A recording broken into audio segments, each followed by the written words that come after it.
When I was watching the special, I was, like I said, I was very conscious about what I was saying, how I was saying it. And then there was a statement. It didn't show me talking, but it was my voiceover, and it said, the probability is 97 to 99.8% that the Zodiac is Gary Stewart's father, which anybody who knows anything about the way evidence is presented, that I would never make that statement. If DNA experts are listening to it, we'd all be like, George, you can't say that. Greetings and welcome to another episode of Secrets from the Crime Lab. And today we are back with George Schiro. He's going to finish up telling all about his experience with the Zodiac Killer case. Part 2, if you will, for those of you who were not able to join us at the Association of Forensic DNA Analysts and Administrators meeting. I guess it's a couple of weeks ago now in San Antonio. And if you enjoyed that episode, or if you're enjoying listening to any of these episodes, if you could do me a favor and wherever you listen to your podcasts, Apple Podcasts, Spotify, wherever, if you could leave us a rating and maybe give us a review if you're feeling up to it, I would definitely appreciate it. I prefer 5-star ratings, but, you can also send me feedback at hello@secretsfromthecrimelab.com as well. So, without further ado, George, you left us with a cliffhanger last time. That was my whole idea. People should have attended that after meeting, and then it got the full Monty at that point. It was a rollicking good time and a lot of great information that was presented at the meeting, as most after meeting. So yeah, I'll kind of pick up where I left off. Just a brief recap of where we were when we last left Gary Stewart. He was hanging up. Gary Stewart was a man who found out through some research he was adopted. He met his birth mother. He started researching his father, who turned out to be Earl Van Best Jr. He determined that he was able to kind of put together different things within Earl Van Best Jr.'s life. And as he was going through some things, he started coming to the realization that his father may have been the Zodiac. So he conducted this research. He got together with true crime author Susan Mustafa. They put together a book called The Most Dangerous Animal of All, based on his experience and his research and what he had found. So Gary had basically 4 things, I believe, in his book that he considered as evidence pointing to Earl Van Best Jr. being the Zodiac Killer. Number 1 was, and what initially tipped him off was that he kind of looked like one of the sketches that was done of the Zodiac Killer back from the 1960s. One of the photographs he had from his father, there was a resemblance to the sketch. The other thing he had was there was these cryptograms that the Zodiac was sending out. Supposedly, Gary, when he looked at the cryptogram, he could see that Earl Van Best Jr.'s name was sauntered about in there. So that was the other thing he was looking at. Third thing was there was a fingerprint card. Earl Van Best Jr. had a scar on one of his fingers. Also, some of the Zodiac prints that were taken from one of the crime scenes, I believe it was the murder of Paul Stein, there was also a scar on one of the fingers of the Zodiac. The other piece of the puzzle he had at the time was there was some handwriting samples. The Zodiac left a lot of notes. We discussed that in previous podcasts. He had this writing. Gary had actually some of his father's handwriting samples from a marriage certificate. He sent these to a question document examiner. The document examiner looked at them. He declared that the source of the writing of the Zodiac notes was the same as the writing on the marriage certificate. This guy even went on to write a book about how he solved the Zodiac case using this question document information. The final sort of piece of the puzzle, those 4 pieces of the puzzle were actually in the book, The Most Dangerous Animal of All. Dr. Bo Scales, he had done some testing on Gary Stewart's DNA and his mother's DNA and was able to determine what are called the obligate paternal alleles from his father. And the obligate paternal alleles are those genetic markers that the father passes on to a child. So we have this half of his DNA profile. I was contacted by Susan after the book came out. Gary had seen a primetime special that aired in 2002. I think we discussed that in the last podcast, where there was some markers that were shown on the TV screen that were blurred out. But Gary was able to freeze this, and he blew it up, and he looked at it. He believed he was able to discern what these alleles were from the Zodiac Killer. Alleles are just genetic markers that are found at different locations on the DNA molecule. So he provided those to me. Susan Mustafa asked if I could then do some paternity calculations and see if there was any type of association between Gary Stewart's DNA profile and these ones that were from this primetime special. So I did a comparison based on what we had. We could not exclude the source of the DNA from this primetime special as being potential father of Gary Stewart. So this was another piece of the puzzle. So the next thing that Susan kind of asked was, well, can you run some calculations on this? Whenever we do I'm going to kind of get to the sciencey part of it a little bit. Whenever we do a paternity calculation, what we're doing is we're looking at the child's profile, and we're conditioning that profile on if person A is the father of the child versus any random selected person. And this is just strictly based on the DNA evidence. It doesn't count any of the non-genetic evidence. So what we're looking at is we're kind of looking at how strong this profile is. If, let's say, Gary Stewart's father is the source of the DNA on these stamps versus some random person. And what we're able to determine is that based on the calculations, we came up with what's called the paternity index or likelihood ratio of how strong that profile on the stamp is if the father is Gary Stewart's. Okay, so let me ask you a question there. Sure. In that, when we're talking about this genetic information, the DNA information that we have, and we're talking about paternity indexes, and we're checking the child's DNA against this person that's in question on whether or not they're a biological parent. I would say on the low end now, when we're doing these kind of tests, we have at least 15 markers, 15 specific locations that we're looking at. If you're using one of the older test kits that we have that in standard use, but a lot of the newer ones are over 20 genetic locations. And I thought maybe if we're getting a little bit into the sciencey part, maybe we could talk a little bit about the strength of our conclusions that we get based on how much DNA information we have, because you didn't have complete information for the DNA that was shown in that ABC special. There wasn't 15 locations that you were given by Mr. Stewart. No, there were only 4 locations on the DNA molecule that had the. So we already know that our numbers aren't going to be great. Correct.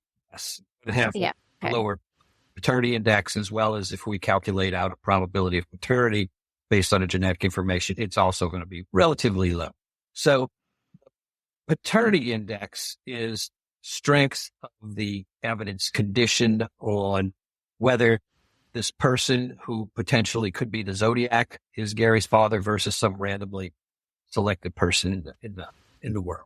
And what we were able to determine was the paternity index in this case ranged from a low of 34 to a high of 551, which is relatively low, but it still puts it in.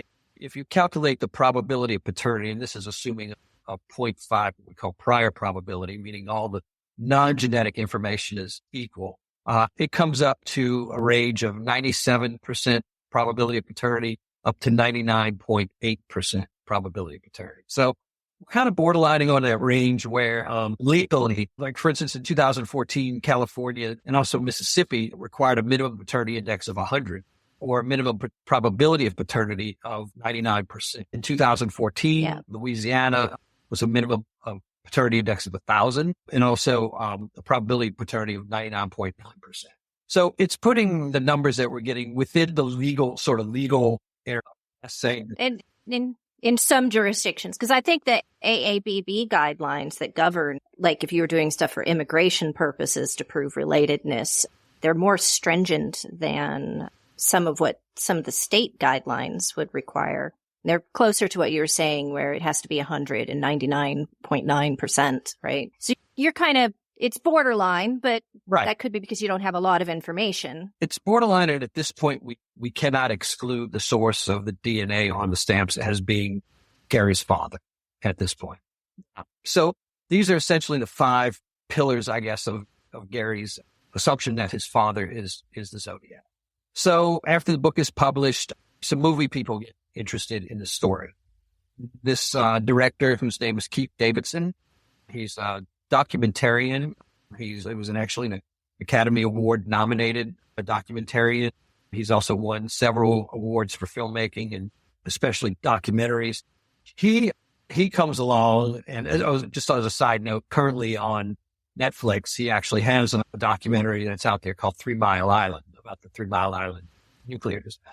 So Keith Davidson comes along, and they decide they're going to make a documentary about the book and about the findings. And the name of the documentary is also called The Most Dangerous Animal of All. He comes along, and they decide they're going to film it. It ends up being a 4-part series that initially aired on FX. Now you can get it on Hulu. It airs on Hulu again, 4-part series. Keith Davidson, I went down to go film part of this documentary. I went to Baton Rouge one morning and went there. And while we're filming, we were discussing the findings, and I was very careful about how I presented the results. Very much couched that there were several caveats associated with this, one of which assumes that Mr. Stewart could not be excluded as the biological child of the source of the DNA on these stamps. And again, I'm relying on what Gary Stewart has provided in terms of what these alleles supposedly are. And it also assumes that all the obligate maternal alleles were found in the DNA profile from the stamp. Again, I couched it very carefully in terms of what the probability of paternity is, what the prior probability would be associated with that, as well as what the potential paternity indices were. But while we're filming, Mr. Davidson said something very interesting, kind of struck me as odd. He said, because this may not necessarily be about solving the Zodiac, he goes, but maybe it's about the psychology of someone who thinks their father is the Zodiac. That's kind of an odd statement to make, but so it kind of made me pause a little bit. So anyway, a few months go by, and then the day before it airs, I get contacted by Susan Mustafa, and she tells me essentially, hey, this turned out to be sort of a hit piece. It's like they've kind of pulled the rug out from under Gary a little bit. And so I didn't know exactly what she was talking about. I said, well, I guess I'll wait to see the documentary. So this documentary airs. The first 3 parts kind of set up the Zodiac and talk about the Zodiac and talk about Earl Van Best Jr. and all these things that Gary has found. Then Keith Davidson actually did a deep dive on this ABC primetime special. This aired like 20 years ago. He found a producer, a man by the name of Harry Phillips. And Harry Phillips went through and explained how they did that graphic that showed the alleles, alleged alleles that were blurred out. And he says that they totally made up those numbers, that they did not put the actual numbers on there, that the crime lab would not have allowed that. So again, immediately we know we're dealing with not accurate numbers. Therefore, somebody's pants are on fire. And again, like I said, I was always very careful to say these are the numbers that were provided to me when I did the analysis. But it was something odd. So that part of that evidence just kind of went away. But when I was watching the special, I was very conscious about what I was saying, how I was saying it. And then there was a statement. It didn't show me talking, but it was my voiceover, and it said, the probability is 97 to 99.8% that the Zodiac is Gary Stewart's father, which anybody who knows anything about the way evidence is presented, that I would never make that statement. Nobody would say it that way. It would be incorrect. And you can't do that because that is what's called transposing the conditional. That means that they're saying he's the father if this happened. It kind of reverses the equation, which isn't accurate because there are things besides the genetic evidence we don't know, we can't take into account. So therefore we cannot say that, give a percentage without having some actual mathematics behind. So I knew I didn't say that sentence. And, when I was watching my wife, I was like, I didn't say that. Where'd that come from?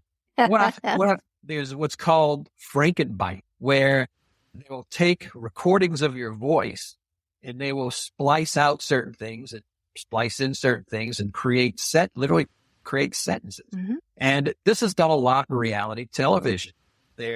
someone may say, oh, I really like so-and-so. And then they'll get it in the editing room and they won't have it where you can see the person talking and they'll say, well, they'll edit in, I really don't like so-and-so.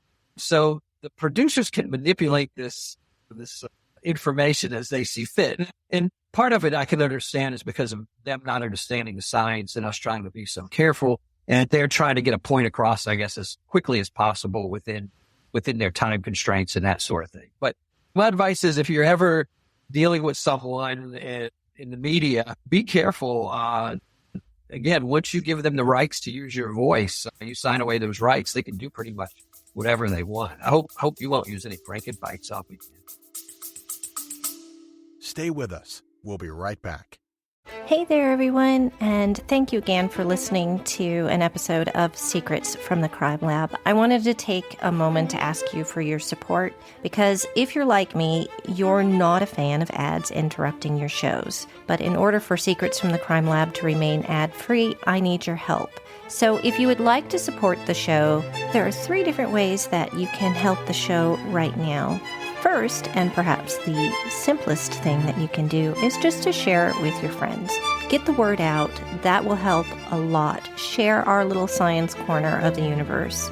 The second thing you could do is maybe consider making a one-time donation. Or the third thing, become a paid subscriber, and that starts at as little as $3 a month. It's super easy to do. The links are in the show notes and whatever podcast app you're using to listen to the show, or you can go directly to secretsfromthecrimelab.com and click on the little support button with the heart on it. Every little bit helps to cover the production costs, and thank you again for listening, and I hope you learned something new today. No, but I can tell you that I have the ability to have an AI generate people's voices. Wow. Yeah, I can do that. I choose not to. It doesn't work on everyone's voice though. Like it doesn't, like I can use it for mine if I misspoke or something and I want to correct it. But it doesn't quite sound right to me. Like I can tell the difference. Some people, it's like really accurate. There was one, somebody took a fake clip of Joe Rogan talking to someone, and it sounded like exactly like him. Wow. So AI capabilities are pretty scary. And then you combine that with people who are TV producers and editors and stuff that really know how to do all the programs on top of all this new technology. I think you're telling people to be cautious is appropriate. And I don't even know how cautious you can be, because like I said, your words can be, especially like I said nowadays with AI, can be twisted. If you ever do one of these again, you need to get an entertainment lawyer to make sure they say you cannot change how you say anything. Yeah. I remember I was involved with one show that it never came to fruition, but one of my conditions was that I get the raw footage of whatever it was they filmed. Right. And that might be one way to protect yourself. That way you have that, and you can say, hey, wait, look, I didn't really say this. This is what was actually said. But getting that information, you're right. It would probably take an entertainment lawyer to get all that. Yeah. I don't change what people say. I don't. I leave it in there. I take out pregnant pauses and ums and you knows, but that's it. That's it. Okay, but you actually, once you found out that there was some funny business going on and that they had edited your voice into this Franken clip to change the words that had come out of your mouth to something that you would never say as a scientist, what happened then? Like, I mean, that's they're besmirching your good reputation by doing that. It hasn't come back to haunt me. I don't know how many people have seen the special. And one clip within the entire 4-hour thing maybe was like 3 minutes. And so it was really a throwaway sentence that I don't think many people would pick up on. Yeah. Well, if DNA experts are listening to it, we'd all be like, George, you can't say that. Yeah. So, like I said, I know there's a certain friend we have in common who, if I got caught transposing the conditional, I'd be in big trouble. Yep. Yes, you would. So anyway, like I said, that part, and like I said, I wasn't really taken aback because, like I said, I was always kind of the impression, how accurate are these numbers that were being provided? And I based everything I said based on if those numbers were correct. So that was kind of the first thing that popped up. The next thing was the fingerprint supposedly had the scar. I believe I think it might have been on his right index, on Earl Van Best's right index finger. The Zodiac scar was actually on the other hand.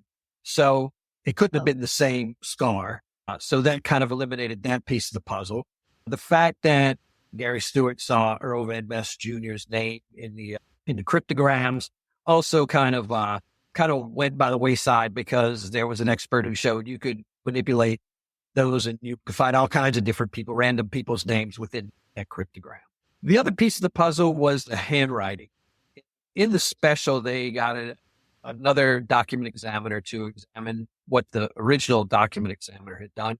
And she had determined that, first of all, this person who did the original investigation did not follow the ASTM, which is the American Society for Testing Materials, I believe, did not follow their standards for question document examination.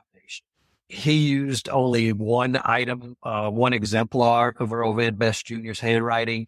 The standard calls for multiple exemplars, and also requires the unknowns, in this case, which would have been the Zodiac handwriting, to be looked at first and the determinations made prior to looking at the actual exemplars. And also, the second question document examiner believed that the original one kind of pick and chose which letters to use. And when they looked at the other letters, that there wasn't a consistency with Earl Van Best Jr.'s handwriting. Another thing that came out through some of this investigation was that this marriage certificate may not have even been filled out by Earl Van Best Jr. They said that the clergyman who did the marriage certificates usually filled those out himself. So it might not have even been Earl Van Best Jr.'s handwriting on this marriage certificate. They matched it to the clergyman. Right. And like the whole book written about this. So, like I said, Gary's things just kind of sort of fell apart in terms of his father being the Zodiac. And then there were a couple of other things of interest. One, Keith Davidson was interviewing Susan Mustafa. There was a document that Gary presented to Susan that said that Earl Van Best Jr. had been on a 90-day hold at the Tescadero State Hospital, which was a mental health facility in California back in the 60s. And so she had this document wherein she believed he had actually been committed to this mental hospital. Keith Davidson and them had gotten the original document from, I guess, the original source, the Department of Records, whatever it may be. And the Tescadero State Hospital appears nowhere on the form. It said that he was detained for 90 days, but it does not mention this hospital at all. So there was something a little strange in terms of he presented her with this document that was obviously altered in some form or fashion. Don't know who altered it or where he got the information from, but it was an altered document from the original. As kind of a final blow to everything, there was a private investigator who was hired to look at everything. And this private investigator, he was based in San Francisco. He kind of created a parallel timeline of the Zodiac episodes or instances where people were killed or letters were sent, that sort of thing, and compared it to a timeline that they could establish of Earl Van Best Jr. And it was a pretty tight timeline up until you get around 1969 to 1974, and he sort of falls off the face of the earth. Now, there is strong circumstantial evidence during this period of time Earl Van Best Jr. was actually in Europe. I believe there's record of his wife being there, and I believe there was some letters or something from a daughter or something who may have been there at the time as well. But this private investigator could not get the immigration records because they did not have the immigration records that far back. So more than likely, Earl Van Best Jr., when the bulk of the Zodiac activity was occurred, was in Europe. So that kind of pretty much put the nail in the coffin as far as Earl Van Best Jr. being the Zodiac. It's like every so often, these different suspects come. Arthur Lee Allen was one who was a potential Zodiac suspect. Dr. George Hodel, who his son was actually a retired detective with LAPD, believes that his father was both the killer of the Black Dahlia and the Zodiac. The latest guy. Yeah, the latest. There was also a couple other guys: Richard Gukowski, Rick Marshall, Lawrence Kane, Ross Sullivan, and the current latest one that they're trying to say is the Zodiac's this investigative group has come up with a guy by the name of Gary Francis Post, who is now deceased. But they have yet to produce any real evidence. I don't think they've ever shown anybody their evidence as far as why they think he's the Zodiac. And some of it ties back to, we talked about the murder of Cherry Jo Bates back in 1966, which probably was not a Zodiac killing, but a lot of it, of what they have on him hinges on that information. This case is just like the Jack the Ripper case. Every few months, every year or so, a new suspect comes up. And it's a few years back when I gave the talk after Jack the Ripper case closed. I talked about how there was this book I bought called The Case Book of Jack the Ripper. And it was all these essays about these different suspects. And I read the first one. I said, oh, he sounds like a good suspect. Then I'd read the next one. Oh, he sounds like a good suspect too. Oh, this one's good. Like I said, there's always going to be these suspects that come to play. And until we get something rock solid, either some kind of way through forensic genetic genealogy or some other means that we can somehow get it, we'll never know who the Zodiac is probably until there's some hard physical evidence that we can show. So do you think that, this is just, I don't know, speculation. Do you think that Gary Stewart really believed his father was the Zodiac and then just didn't understand that he was making the evidence fit his theory? I have a feeling that is part of it. It's confirmation bias. Yeah. You look favorably upon the things that agree with what you want to believe in, and you tend to discard and not put any faith in the things that don't support your theory. And I think that it was I'm sure there was some emotionally, he was very invested in this. I mean, he was finding out who was, the story of his birth parents and how he came to be and how he ended up in that stairwell in that apartment complex in Baton Rouge and raised by these loving adoptive parents. And I'm sure there was a lot of emotional things that were associated with it.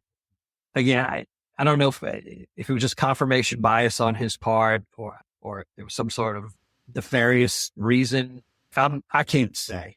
I tend to think it was more confirmational bias. And I've seen, there was another show that was out a few years back I think it was called American Ripper, where this guy was the grandson of H.H. Holmes, who was this serial killer back in the early 1900s, late 1890s. And he was trying to make the connection between his grandfather and his great grandfather and Jack the Ripper. And when I was watching it was very tenuous, and there was a lot of these same type of confirmation bias things. And there was actually objective evidence out there that showed that his great grandfather couldn't have been Jack the Ripper. But again, all that was ignored in the special. Yeah. So in hindsight, what do you think you learned from this whole experience? I don't know. It's a good question. I learned that they can take your words and twist them while they do TV shows. Like I said, I was fortunate in that I was sort of skeptical kind of all the way along. I didn't reject what we had until I saw the special and knew that at that point that the DNA evidence wasn't anything. And I think that's good to have a healthy dose of skepticism when going into these things. And like I said, I was very careful about when I wrote the letter to Susan Mustafa about what the potential paternity indices were and the probability of paternities and that sort of thing. I was very cautious. And again, there were a lot of caveats in there. So and as scientists, we do have to rely on certain assumptions.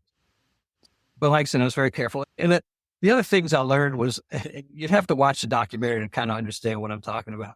But maintaining your documentation is one thing, because we were able to show when certain people said certain things on the special, we actually had the paperwork to show that it was actually something else. So again, it always goes back to retaining your records, maintain a healthy dose of skepticism, be careful of confirmation bias. And this speaks to our day-to-day work as scientists and forensic scientists, is to try and keep that confirmation bias out. And it's not an easy thing to do, and it works on an unconscious level sometimes. And there are tools and tricks that we can do to minimize that bias. And that's some of the things that we should be working towards, is doing that. And you mentioned when you were talking, for example, about the question documents examiner, the second one pointed out We have these ASTM standards that require you have to look at the evidence first before you go and look at the reference material, in that case, the handwriting exemplars. And we do the same thing in DNA. You look at the evidence first, and then you go and look at the reference, because all these things help to remove any kind of bias in our work. But, it's something we've become more cognizant of in recent years, especially with all the work that Dr. Étienne Dror and some of his colleagues and collaborators have done. But it's not really something that people in the public are that aware of. We have confirmation bias in our daily life. I think it was a few years back. Didn't you bring Dr. Dror to an after meeting? Was it you that brought him in? Yeah. When I was a chairperson, I think he came and did a workshop for us. Yes, I attended the workshop, and that was one of the most valuable things he said. And he said, it's simple. He said, do your evidence and your interpretation first, make your calls, stick with those calls, and then look at the references and does it fit or not? That's essentially it. Yeah. I've had him on the podcast as well, because he's recently done some studies into forensic pathology. Right. And that's a much harder field than when we're talking about what we do in DNA. We've got hard numbers. We've got hard data that we're looking at. Yes, there's some interpretational things in there, but pathologists have a very hard job because their work isn't as analytical in all of the aspects that they have. They have a much more difficult set of information that they have to pick and choose from, what's relevant, what's irrelevant, and it's very difficult to prevent themselves from being exposed to information that could inadvertently bias their conclusions later on. Like they wouldn't even realize it had happened. So it's definitely harder in the more of the scene inspection side of things, medical side of things, than it is for us in the lab with all of our analytical equipment. And I'm not saying this as a broad statement with forensic pathologists, or because I've seen it happen to other individuals within the forensic science field, people going beyond their expertise and stating certain things or getting out of their lane and making statements like they're facts. In fact, they're not facts. And that's another thing that has to be dealt with as a forensic scientist or a forensic pathologist. You have to, again, when you go into that courtroom and you take that stand, you have to know what your limitations are as well as what the limitations of the science are, what you can and cannot say, even though you may have certain feelings, but feelings aren't data. If you're going to make a statement, you should have the data to back it up. I mean, I myself may have made statements in the past that when I've testified that may have been more on a feeling than a data type. But it can happen to any of us. And like I said, we always have to be cognizant of that, cautious of that, especially how we use our words when we testify. Yeah. And then you also have the same thing, what you experienced with the Franken edit. And the thing is so even when we're working in our capacity as an expert in the courtroom, we're providing our scientific data. We're being very careful about how we state our results and expressing those limitations. But then we leave the courtroom. We don't have any control about what happens after that. Right. You're dealing with non-scientists are then doing closing statements to make their adversarial arguments. So we have no control over what happens to the information when we're no longer present. Right. I guarantee there's a lot of freaking biting going on. Definitely. Okay. That was quite the twist in your story there, thinking, oh, you're going to be helping to unmask the Zodiac. Not quite. Some things that I think it might be cool to share with our listeners in the show notes. I can get the name of that documentary that's available. So if people want to watch it on, I think, was it on Netflix or Hulu? No, it was Hulu. It airs on Hulu. It's called The Most Dangerous Animal of All. Okay. So it's the same title as their book. Yes. Yeah. Okay. And then.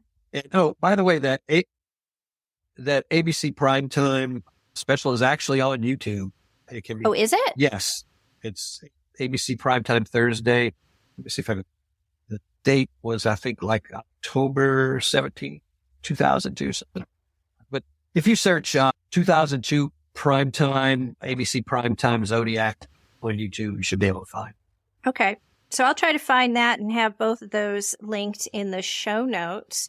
It's interesting. Also, in that show, that particular show, there's another guy in that show that thinks his father was the Zodiac. And so they were doing testing back in 2002 to see if this guy's, well, he was excluded. This is going to be somebody else coming out of the woodwork. No, it was my daddy.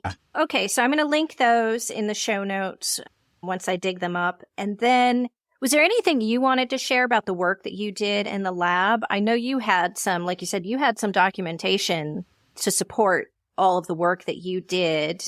Is that something that you, like your lab reports or anything like that? And never issued a formal lab report on this. It was just a letter. A letter to Susan, just stating what the potential paternity indices and probability of paternities could be. Yeah. Okay. All right. That was fun. It's always fun doing a podcast with you. Okay, so where's your cat at? Oh, she is currently lounging over on a pile of my sewing fabric. She likes to make her beds on whatever my current project is. Of course. She can't be bothered to come over. It's probably because I don't have the air conditioning on. Yeah. She's like, I'm just going to lounge here. Thank you again for coming on. And so you've done Jack the Ripper. You've done the Zodiac Killer. What are we looking forward to next time? Oh, I don't know. It's whenever it comes out, whatever the latest hot topic in true crime or forensic science is. If there's a forensic element to it, I'll take a look at it and see if there's something worthwhile there. Yeah. I've enjoyed having you on the podcast as a guest. Anytime you come up with another fun story or topic that you'd like to share, I'd love to have you back on again. Love to do it. Thanks again.